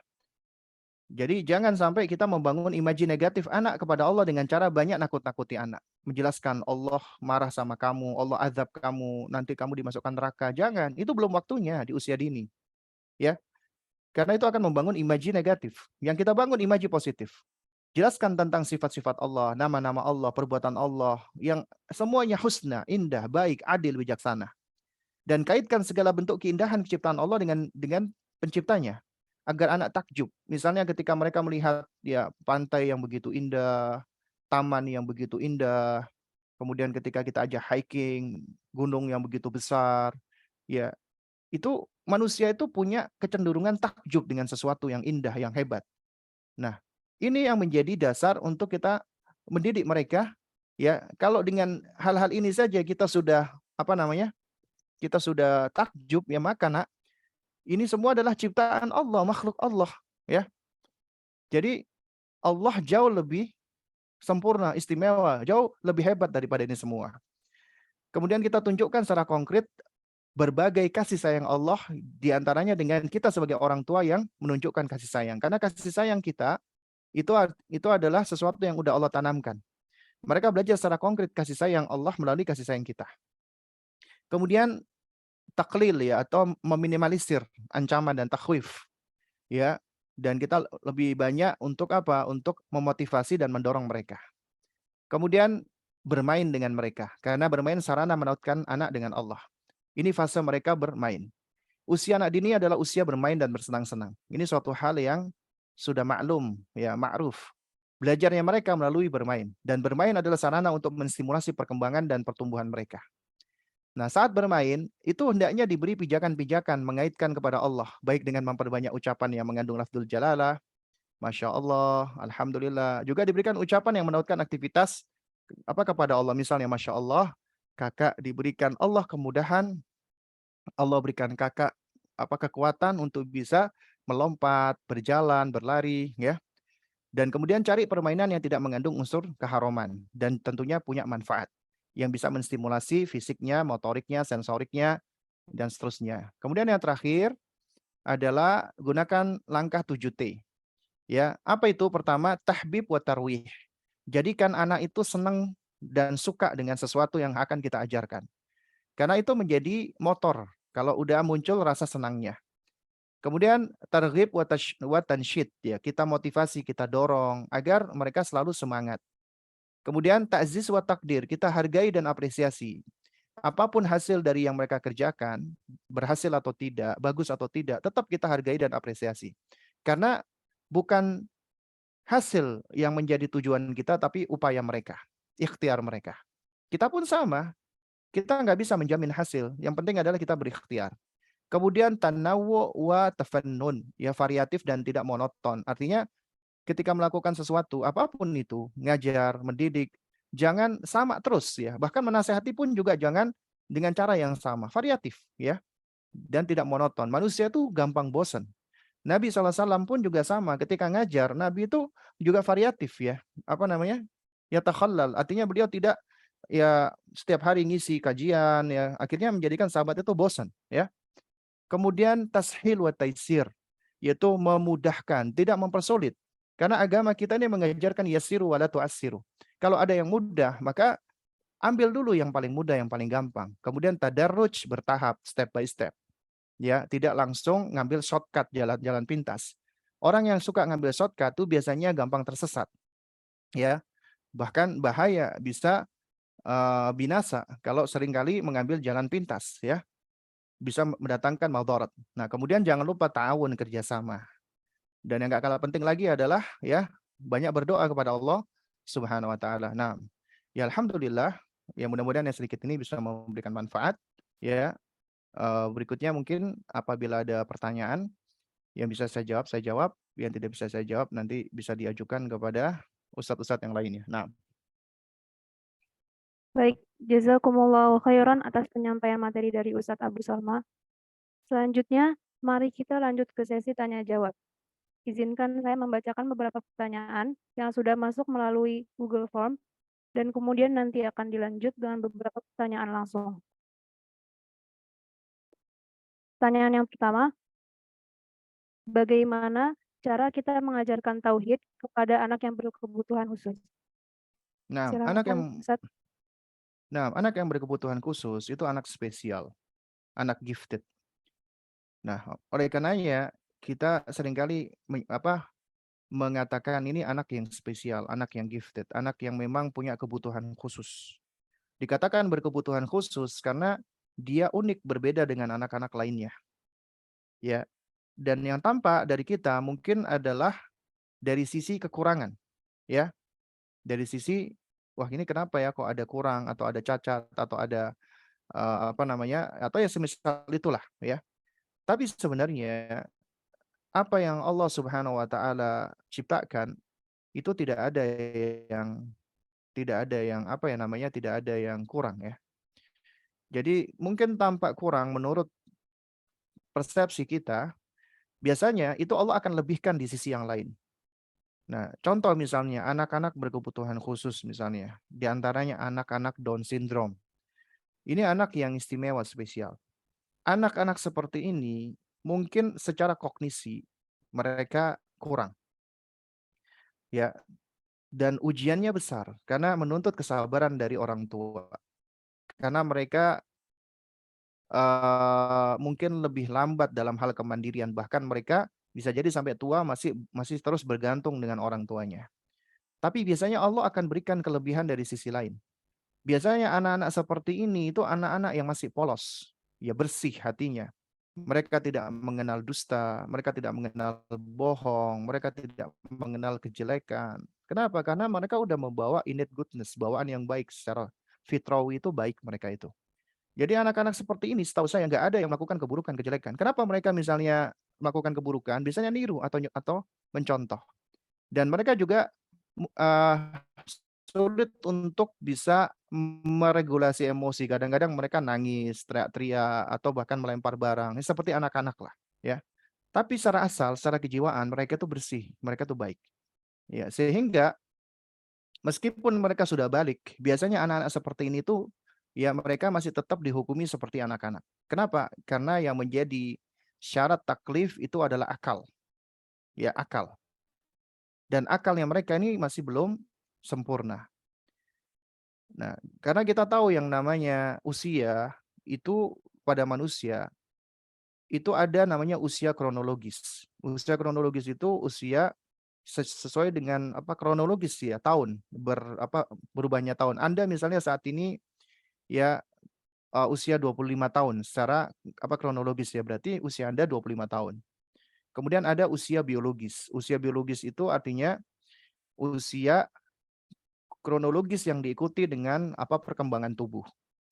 Jadi seharusnya orang yang berusia 15 tahun itu tubuhnya seperti ini, 20 tahun seharusnya seperti ini. Makanya kadang-kadang ada orang usianya 50 tahun tapi ternyata fisiknya tubuhnya seperti orang usia 30 tahun. Di sisi lain ada orang usia 25 tahun tapi ternyata penampilannya udah seperti orang usia tua, ya. Jadi ada usia biologis di situ, ya. Karena di situ berkaitan dengan fisiologis tubuhnya. Nah, kemudian yang ketiga ada namanya usia mental nih, ya. Usia psikologis. Nah, usia psikologis inilah ya yang sebenarnya yang menjadi acuan karena ada anak-anak usia 15 tahun tapi ternyata ketika dites itu seperti anak usia 4 tahun. Ya kemampuan kognisinya, kemampuan apa pemahamannya. Apalagi anak-anak yang mengalami special need tadi ya, berkebutuhan khusus. Nah, oleh karena ya anak-anak yang berkebutuhan khusus seperti ini, ya itu biasanya mereka itu dalam keadaan yang juga baro'ah, apa namanya? Rufi al-qalam, terangkat pena dari mereka. Ya, artinya mereka kalau seandainya meninggalkan sholat, mereka tidak berdosa. Karena mereka ketika diajarkan sholat pun juga mereka seperti anak-anak. Mereka belum bisa sholat dengan baik. Karena kemampuan mereka untuk idrok, untuk memahaminya itu sangat kurang. Dan kemampuan tamyiznya juga masih belum terbentuk. Jadi ibaratnya Anda dititipkan oleh Allah Subhanahu wa taala itu anak-anak yang berada di atas fitrahnya hingga dia dewasa bahkan hingga dia meninggal dunia. Dan itu ujian buat Anda di dunia tapi aset. Karena kelak ketika dia meninggal dunia bisa jadi ini anak ini yang akan menyeret Anda ke dalam surga. Sulitnya kita di dunia hanya puluhan tahun, itu nanti nggak ada artinya. Ketika dengan sebab anak yang kita didik terus ini, ya itu bisa menyeret kita ke dalam surganya Allah Subhanahu Wa Taala, khalidina fiha untuk selama-lamanya.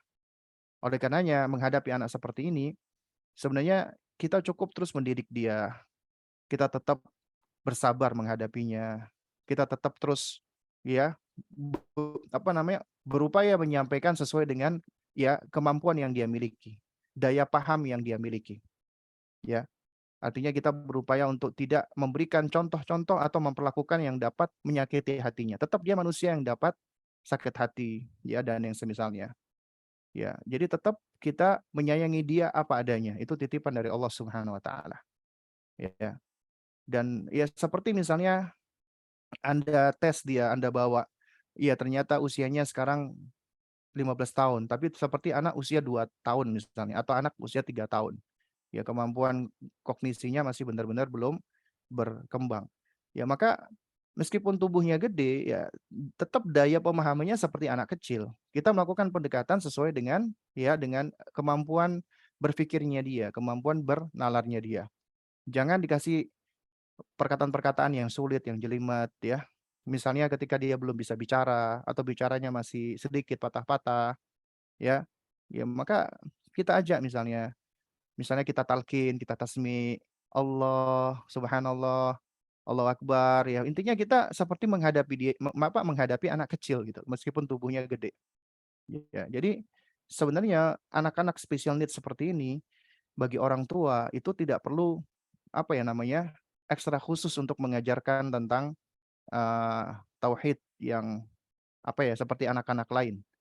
Jadi intinya cukup Anda bekali diri Anda, didik dia dengan sebaik-baiknya, Anda perhatikan dia, ya insya Allah ini anak ini akan menjadi aset bagi Anda nanti di yaumil qiyamah, ya. Nah, barakallahu fiik. Baik, kami lanjut ke pertanyaan kedua, Ustadz. Bagaimana cara agar anak tidak kecanduan nyanyian dan tontonan yang tidak mendidik ketika terpaksa menitipkan anak kepada kerabat yang kita percayakan dan qadarullah membawa efek negatif? Nah, thayyib ya. Jadi kaidahnya itu kan sebenarnya al-wiqayah qabla al-ilaj, ya. Preventif sebelum kita kuratif. Jadi juga kaidah asalnya adalah kita membangun imunitas dulu ya sebelum kita meletakkan anak di dalam paparan-paparan yang dapat membahayakan. Dan juga di dalam namanya pendidikan itu juga ada yang namanya tasfiyah ya. Kita harus berusaha untuk membersihkan keburukan-keburukan atau menjauhkan hal-hal yang dapat merusak fitrah anak-anak kita ya. Nah, itu secara asal demikian. Nah, oleh karenanya sebelum kita kasih anak kita gadget, sebelum kita kenalkan dia dengan temannya, sebelum kita bawa dia ke rumah keluarga kita, itu tugas kita untuk terus membangun dirinya agar dirinya itu memiliki imunitas. Ya, karena ini penting. Karena kita perlu untuk membangun anak-anak kita agar memiliki imunitas. Ini sebenarnya ada pada metodenya Luqman alaihissalam di dalam mendidik anaknya. Karena dimanapun kita dan anak kita berada, mesti akan mendapati hal-hal yang buruk, hal-hal yang jelek. Dan di mana anak kita itu harus mampu untuk survive dan menghadapinya. Dan tidak malah pengaruhi. Kalau misalnya anak kita terpengaruh dengan nyanyian, dengan hal-hal buruk ya ketika kita titipkan ke tempat saudara kita, ya maka kita harus evaluasi nih. Pertama, evaluasi dulu pola asuh kita selama ini seperti apa. Ternyata kita sangat kurang memberikan pondasi. Ya, kemudian yang kedua, kita evaluasi lagi apakah ini tepat untuk berikutnya kita menitipkan lagi kepada saudara kita yang mana itu dapat memberikan pengaruh yang negatif gitu loh. Padahal tugas kita juga diantaranya adalah harus menjauhkan anak kita dari sebab-sebab keburukan gitu loh. Nah, kalau misalnya anak kita sudah terkontaminasi dengan hal tersebut, maka kita harus berusaha untuk apa? Berusaha untuk menjauhkan, ya, maksud saya berusaha untuk membersihkan lagi dalam tanda kutip. Ya, kita berusaha untuk mengembalikan dia ke kondisi awal ya, sesuai dengan fitrahnya. Ya, ibaratnya seperti itu. Bagaimana caranya? Ya, caranya ketika dia sudah terkontaminasi, maka kita jauhkan kontaminan tersebut. Artinya kita jauhkan dia dari lagu-lagu, dari musik-musik, ya, atau dari kemaksiatan-kemaksiatan. Kita jauhkan lagi. Ya, ibaratnya kita kita eh tempatkan dia di tempat yang steril dulu, yang bersih dulu gitu loh. Karena ini kita udah masuk ke fase ilaj ini, fase pengobatan. Nah, setelah itu ya kita lebih banyak melakukan pendekatan dengan cara-cara yang baik ya. Yang tadinya dia sibuk dengan nyanyian, nah sekarang kita lakukan pendekatan-pendekatan dengan hal-hal yang syar'i atau yang dibolehkan. Kita kasih kegiatan-kegiatan misalnya kita sibukkan dia dengan Al-Qur'an atau kita ajak dia dengan aktivitas-aktivitas permainan-permainan yang mubah, tidak mengandung kemaksiatan, yang menyenangkan dirinya. Karena insya Allah anak-anak ya yang dia sudah terpapar dengan keburukan, ya kalau kita sudah kita sudah jauhkan dia dari keburukan itu, lalu kemudian juga kita bersamai dan kita tempatkan dia di tempat yang bersih, insya Allah dia akan bisa kembali lagi ya ke asalnya tadi, ke kondisi asalnya tadi ya. Nah, ya wallah alam shawab.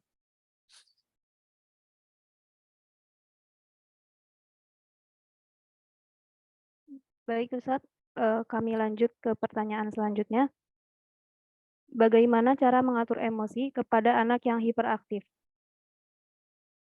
Berarti orang tuanya yang mengatur emosi ya. Nah, jadi kita memang perlu bersabar ya untuk bisa meregulasi emosi. Yang pertama, sebelum kita menvonis anak kita hiperaktif, kita make sure dulu, pastikan dulu benar-benar hiperaktif atau enggak gitu loh. Jangan-jangan itu cuma asumsi kita.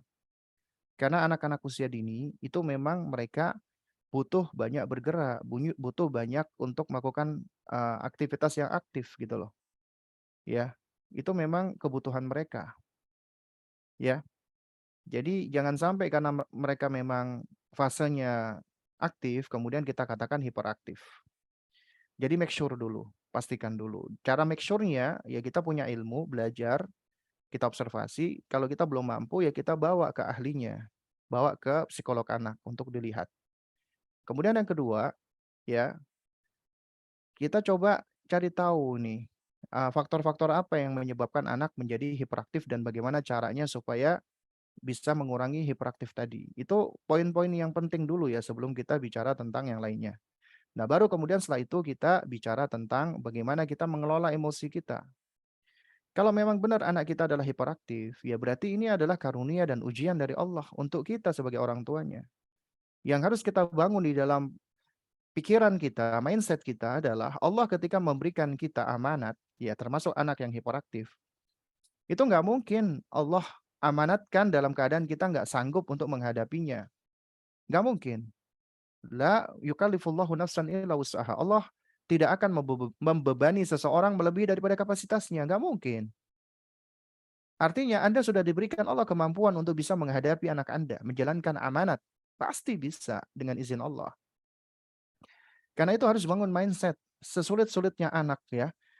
Tetap Allah udah berikan kemampuan dan anak Anda itu unik. Artinya anak Anda itu sesuai dengan keunikan Anda. Jadi dia kompatibel dengan Anda. Ya. Jadi ketika Allah amanatkan anak tersebut kepada Anda, itu berarti Allah udah bekali Anda kemampuan untuk bisa menghadapinya. Itu dulu yang dibangun mindsetnya. Baru kemudian kita belajar untuk mengelola emosi kita. Langkah-langkahnya sebenarnya sudah sering ya saya sampaikan. Pertama, kita harus mampu untuk mengidentifikasi emosi dan perasaan kita. Aku lagi marah, aku lagi kesel, aku lagi bahagia, aku lagi senang, aku lagi kecewa, aku lagi jengkel. Itu bisa kita identifikasi. Aku tahu dengan apa yang aku rasakan. Kemudian yang kedua, ya, semua emosi dan perasaan yang muncul dari diriku ini adalah pasti ada pen-trigger-nya, ada pemicunya. Apa yang membuat aku marah? Apa yang membuat aku kecewa? Oh, aku marah karena ini, oh, aku kecewa karena itu. Nah, itu ya kita berusaha mencari tahu sebab, ya, asbab, faktor-faktor yang men-trigger emosi kita tadi. Itu harus kita pelajari gitu loh. Kita harus tahu nih, ya. Nah, kemudian baru yang ketiga kita menvalidasi dulu. Ya, kita akui, kita terima dulu gitu loh. Oh, aku marah karena ini. Ya, itu kita menerima dulu karena kita manusia gitu. Ini suatu hal yang muncul secara spontan, ya di luar dari kemampuan kita. Dan emosi, perasaan kita ini tidak akan dihukumi atau tidak akan berdosa selama itu tidak kita wujudkan di dalam perkataan ataupun perbuatan. Jadi tugas kita adalah bagaimana kita bisa menahan emosi tadi ini atau channeling ya, agar emosi ini tidak meledak menjadi sesuatu yang buruk atau jelek. Nah, oleh karenanya di situ langkah keempat adalah apa? Adalah Allah berikan kita akal agar kita mampu untuk bernalar dan mempertimbangkan. Aku marah gara-gara anakku ini hiperaktif. Worth it nggak sih aku marah? Padahal dia memang karakternya seperti itu. Dia memang suka lari-lari, suka mungkin kita memang lelah, capek gitu loh. Tapi dengan apa yang dia lakukan, mencetuskan kemarahan kita, akal kita yang Allah karuniakan, itu mengajak kita mempertimbangkan, worth it nggak sih aku marah gitu loh. Layak nggak sih aku marah? Akhirnya kita bisa belajar untuk apa? Untuk menimbang-nimbang dan bernalar. Ya. Nah, baru kemudian setelah itu ketika kita sudah muncul kemarahannya, baru kita gunakan cara yang diajarkan oleh Rasulullah SAW. Ya, diantaranya ketika kita lagi marah nih, ya kita berta'awudz dulu. A'udzubillahi minasyaitonirrajim. Yang kedua, kita diem. Ya, karena kata Nabi SAW, idza ghadiba ahadukum falyaskut. Apabila salah seorang dari kalian marah, diem, jangan ngomong. Jangan melakukan apapun, diam. Ya, diam. Ya ibaratnya itu seperti gini loh. Anda ini tergoncang, emosi Anda tergoncang. Anda tahu minuman karbonasi, itu kalau dikocok, ya, itu kan kena goncangan. Ketika langsung Anda buka tutupnya, cus, itu langsung tumpah, meluber kemana-mana. Itu ibarat emosi. Tapi kalau misalnya itu minuman berkarbonasi di botol itu terguncang, dibiarkan selama beberapa waktu, dia akan kembali lagi ke kondisi tenang. Itulah manusia. Manusia itu secara asal wasatnya itu tenang, tidak marah-marah, tidak emosi. Makanya diam dulu. Nah, ketika udah diem, ketika udah tenang, nah ketika botol tadi dibuka, dia nggak akan apa namanya, nggak akan meluber-luber. Paling cuma ces gitu aja. Sedikit ada udara yang keluar. Ya. Nah, lalu kemudian yang ketiga adalah merubah posisi. Karena orang yang sedang emosi itu bawaannya adalah muta'ali, dia meninggikan dadanya, membusungkan dadanya, membelakkan matanya. Ya dia merasa tinggi. Karenanya ubah posisi dengan posisi rendah. Ya, idza ghadiba ahadukum wa huwa qa'im falyajlis. Ya. Apabila salah seorang dari kalian marah sementara dia sedang berdiri, maka duduk, ya. Wa illa apa namanya? Falyattaji. Apabila tetap masih marah, berbaring. Jika masih marah, ya segera ambil air wudhu. Masih marah lagi, mandi. Ya, masih marah lagi, ya, ya kita ambil time out dulu lah. Ya sampai diri kita menjadi tenang. Nah, tapi udah beberapa waktu kemarahan kita tidak mereda-reda, maka kita boleh datang ke psikiater.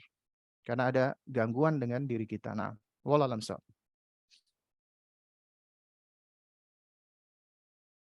Baik Ustadz, karena waktu sudah habis, apakah Ustadz masih berkenan untuk menjawab pertanyaan langsung? Terserah anti. Ya, karena yang tahu waktunya apa panitia. Baik, bagi yang ingin bertanya, silakan untuk mengaktifkan tombol raise hand atau mengirimkan pertanyaannya melalui chat.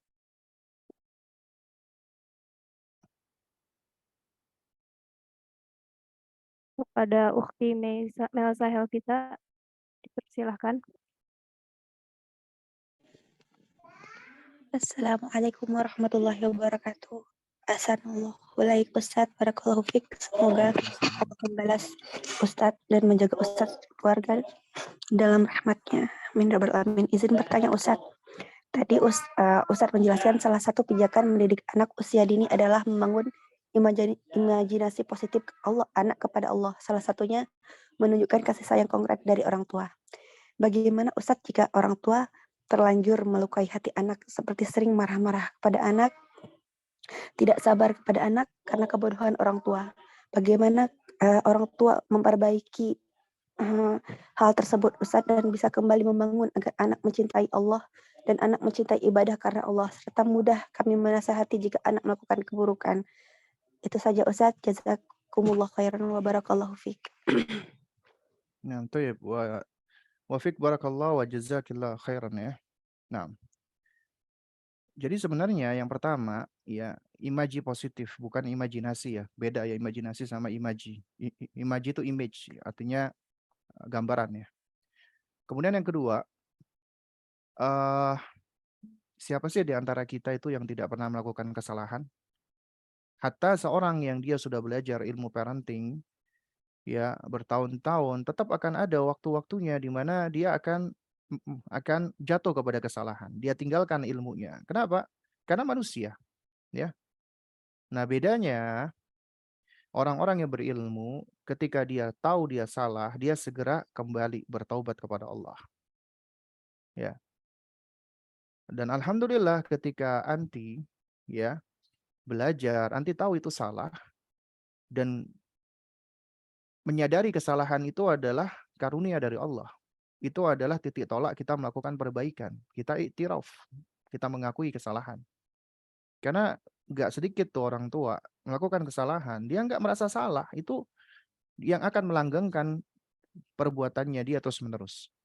Jadi kita bersyukur kepada Allah Subhanahu wa taala karena Allah tetap berikan kita taufik.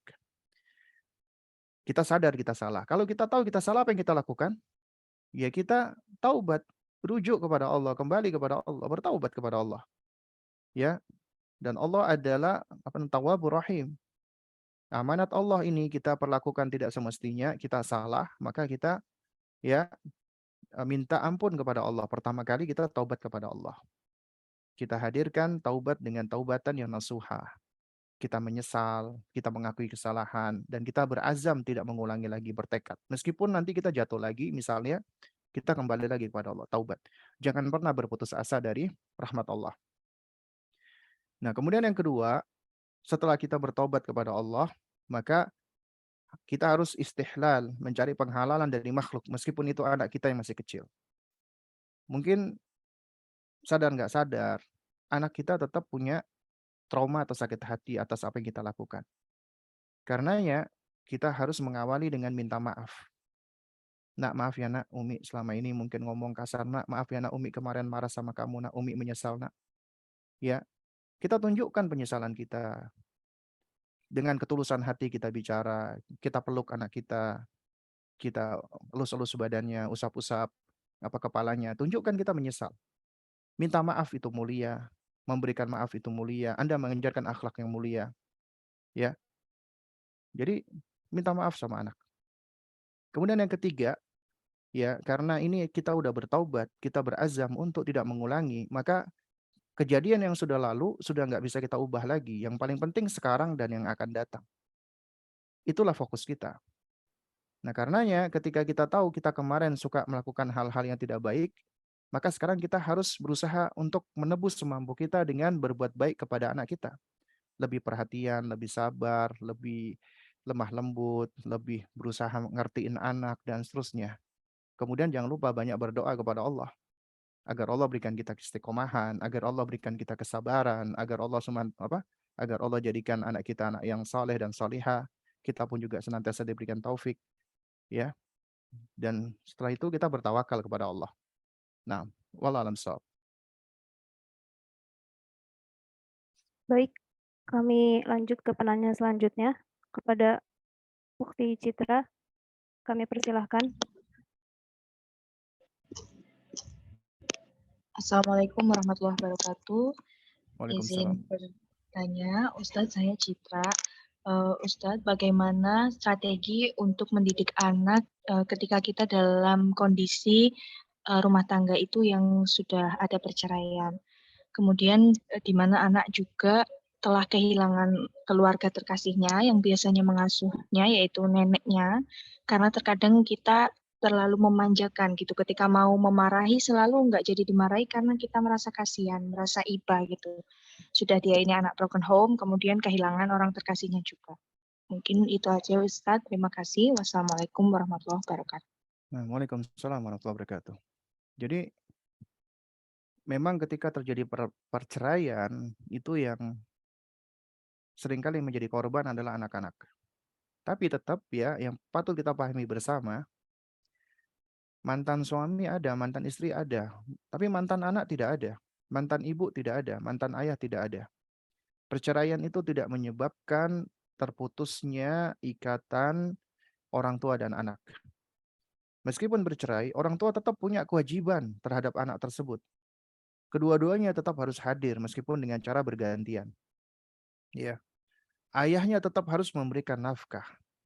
Ibunya tetap harus ya hadir untuk memberikan kasih sayang, mendampingi, mendidik. Ya harus tetap ada sinergis.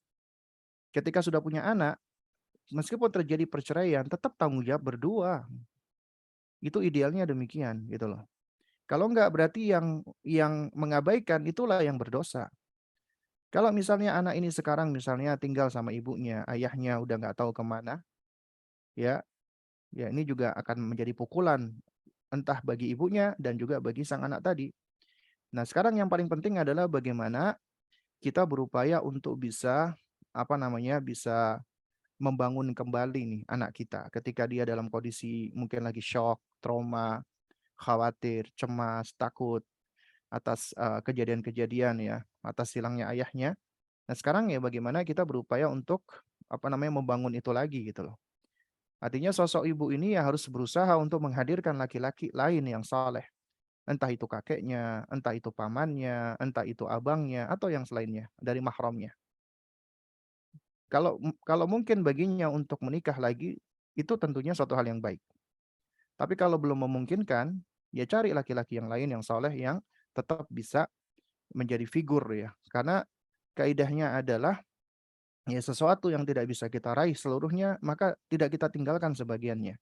Kalau kita nggak bisa menghadirkan sosok sosok ayah yang apa ya namanya, yang bisa meluangkan waktu utuh untuk anaknya, ya. Nah, maka kita jangan tinggalkan ketika ayah itu tidak ada, anak kita tetap bisa berinteraksi dengan laki-laki yang lain yang soleh, yang baik, entah itu gurunya atau yang lainnya. Nah, kemudian ketika dia kehilangan orang-orang yang dia sayangi, ini adalah bagian dari kehidupan. Dan ini bagian dari proses pendewasaan manusia. Ya, siapapun di sekeliling kita dari makhluk akan datang dan pergi. Orang yang kita sayangi akan pergi, orang yang kita benci pun juga akan pergi, ya. Artinya di dalam kehidupan akan ada orang yang datang dan pergi. Itu bagian dari kehidupan yang tidak terelakkan. Maka ajari anak untuk dia bisa dealing menghadapi hal ini gitu loh. Ya, dia sedih, manusiawi nggak apa-apa sedih ketika neneknya nggak ada. Ya, nah tapi tetap dia harus bisa memprosesnya gitu loh. Dan pelan-pelan kita ajarkan, siapapun nak akan datang dan pergi. Orang-orang yang kamu sayangi pun juga akan pergi. Satu-satunya yang akan membersamai kamu cuma satu. Dialah pencipta kamu, Allah. Dan kalau kamu senantiasa bergantung kepada Allah, taat kepada Allah, dan senantiasa meminta kepada Allah, maka orang-orang yang kamu sayangi yang pergi tadi itu bisa dikumpulkan oleh Allah denganmu nanti di surga. Ini yang tentunya kita harapkan. Ya. Nah, jadi ajarkan mereka untuk menghadapi kesedihannya, kemarahannya, kekecewaannya, nggak apa-apa. Nah, kemudian kalau kita misalnya yang merasa keras di dalam apa kita kita apa namanya tadi sebagaimana dikatakan marah-marahin dia, yang jadi masalah adalah dalam konsep pendidikan itu sebenarnya mendidik itu nggak perlu kita marah-marah, meskipun artinya kita nggak boleh marah sama sekali, bukan. Ya, jadi alih-alih kita melakukan pendekatan dengan marah, kenapa sih dalam bayangan kita untuk memperbaiki kesalahan kenapa harus marah gitu loh. Kenapa nggak dengan cara kita apa namanya, kita ingatkan baik-baik, kita motivasi, kita dorong. Kasih hukuman boleh, dan ngasih hukuman nggak mesti harus dengan marah-marah gitu loh. Ya. Ya tetap kita melakukan pendekatan meskipun itu hukuman, meskipun itu ancaman atau yang semisalnya, tetap bisa dengan bingkai kelemah lembutan. Tegas tapi lemah lembut. Ya itu suatu hal yang bisa kita lakukan. Nah, ya wallahu a'lam bishawab.